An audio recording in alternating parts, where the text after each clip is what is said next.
Sir Richard Burton was a 19th century English adventurer. He spoke over 20 languages, was the first European to see Lake Tanganyika in Africa, made a pilgrimage to Al-Medina and Mecca while in disguise, and translated the Kama Sutra and the Arabian Nights into English. His writings are extraordinary accounts from an extraordinary man, but there's one that's of particular interest to us. In 1860, he set off across America to observe the Mormons in Utah with his own eyes, as he had so many other exotic peoples and places. His narrative, The City of the Saints and Across the Rocky Mountains to California, is an extraordinarily detailed and refreshingly unbiased account of what he found. I'm going to read a few interesting passages. I considered honoring Burton by reading in the accent of his native Devonshire, but I concluded that my attempt would be more insult than honor, so you get my normal voice. Burton had a personal meeting with Brigham Young and his cabinet. He lays out everything he noticed in astonishing detail that goes on for pages, but he concludes, he has been called hypocrite, swindler, forger, murderer. No one looks it less. There is a total absence of pretension in his manner, and he has been so long used to power that he cares nothing for its display. The arts by which he rules the heterogeneous mass of conflicting elements are indomitable will, profound secrecy, and uncommon astuteness. Burton also addressed polygamy at length. I approach the subject with a feeling of despair, so conflicting are opinions concerning it. There is a prevailing idea, especially in England, that wives are in public, and that a woman can have as many husbands as the husband can have wives. In fact, to speak colloquially, that they all pig together. The contrary is notably the case. The man who murders in cold blood his wife's lover is invariably acquitted, the jury declaring that civil damages mark the rottenness of other governments, and that the principle, the only one that beats and throbs through the heart of the entire inhabitants of this territory, is simply this: the man who seduces his neighbor's wife must die, and her nearest relation must kill him. Men slain for the mortal sin perish for their salvation. The prophet, were they to lay their lives at his feet, would, because unable to hang or behead them, counsel them to seek certain death in a righteous cause as an expiatory sacrifice, which may save their souls alive. The language in that passage is a bit difficult, but the gist of it is that the worst crime is seducing a man's wife, and blood atonement is the penalty. Some interesting observations on the economics of Utah polygamy. Servants are rare and costly. It is cheaper and more comfortable to marry them. The old maid is, as she ought to be, an unknown entity. Life in the wilds of Western America is a course of severe toil. A single woman cannot perform the manifold duties of housekeeping, cooking, scrubbing, washing, darning, childbearing, and nursing a family. A division of labor is necessary, and she finds it by acquiring a sisterhood.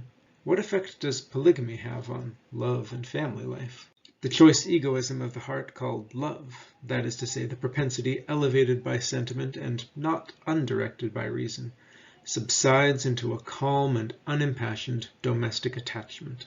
Romance and reverence are transferred, with the true Mormon concentration, from love and liberty to religion and the church. The consent of the first wife to a rival is seldom refused, and a ménage à trois, in the Mormon sense of the phrase, is fatal to the development of that tender tie which must be confined to two. In its stead there is household comfort, affection, circumspect friendship, and domestic discipline. So in other words, polygamy causes love in marriage to be replaced with a kind of friendship, and the ardor previously reserved for the husband or wife is transferred to the church. For the attachment of the women of the saints to the doctrine of plurality, there are many reasons. The Mormon prophets have expended all their arts upon this end, well knowing that without the hearty cooperation of mothers and wives, sisters and daughters, no institution can live long. They have bribed them with promises of paradise. They have subjugated them with threats of annihilation. Polygamy is a positive command from heaven. If the flesh is mortified by it, all the better. No cross, no crown. Blessed are they that mourn. I have heard these words from the lips of a well-educated Mormon woman, who, in the presence of a Gentile sister, urged her husband to take unto himself a second wife. You can judge for yourself how closely that matches definitions of psychological abuse. But was the average man better off? When a man has 4 or 5 wives with reasonable families by each, he is fixed for life. His interests, if not his affections, bind him irrevocably to his new faith. But the bachelor, as well as the monogamic youth, is prone to backsliding. Apostasy is apparently so common that many of the new saints form a mere floating population. He is proved by a mission before being permitted to marry. And even then women, dreading a possible renegade with the terrible consequences of a heavenless future to themselves, are shy of saying yes. Thus it happens that male celibacy is mixed up in a curious way with polygamy, and all that in a faith whose interpreter advises youth not to remain unmarried after 16, nor girls after 14. So polygamy bound tightly to the church any man who could practice it, and coldly pushed out any who couldn't. Burton also compares a list of things that he has heard about Mormons with what he has actually observed. I'll share a few of my favorites. That the Mormons do not allow monogamy. This I know not to be the fact, as several of my acquaintances had and have but one wife. That the Mormon has no home, and that Mormon houses are dirty, slovenly, and uncomfortable. The Far West is not remarkable for neatness. The only exceptions to the rule of filth which I have seen are in the abodes of the Mormons. That Mormon women are pale, thin, badly and carelessly dressed, and poorly fed. That they exhibit a sense of depression and degradation. I found them exceedingly pretty and attractive, especially Miss Blank. That it is dangerous to be the rival of a Mormon elder in love and business. This is true only so far that the saint is probably a better man than the Gentile.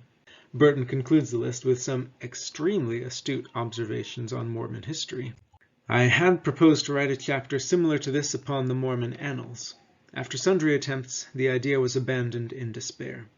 It would be necessary to give two distinct, or rather opposite versions, according to the Mormons and the anti-Mormons, of every motive and action which have engendered and produced history.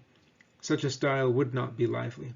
Moreover, the excessive positivism with which each side maintains its facts, and the palpable sacrifice of truth to party feeling, would make it impossible for any but an eye-witness, who have lived through the scenes and had preserved his impartiality, to separate the wheat from the chaff.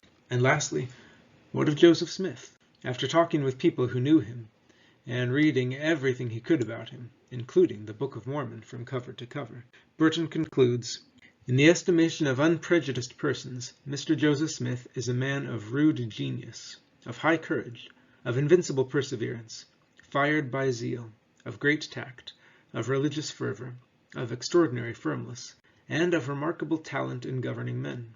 It is conceded that, had he not possessed strong and invincible faith in his own high pretensions and divine mission, he would probably have renounced the unprofitable task of prophet, and sought refuge from persecution and misery in private life and honorable industry.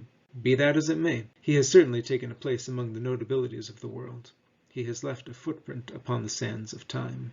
I strongly encourage everyone to go and read Burton's account for yourself. There's a lot more fascinating stuff in there, including Burton having a shootout with Indians near Salt Lake City, and sharing a clandestine alcoholic beverage with Orrin Porter Rockwell. You'll find the link to the ebook at Project Gutenberg in the notes. Let us know in the comments what your favorite parts of the book are, or if you know of other interesting, little-known books about the early LDS Church. This is I Believe Joseph, signing out.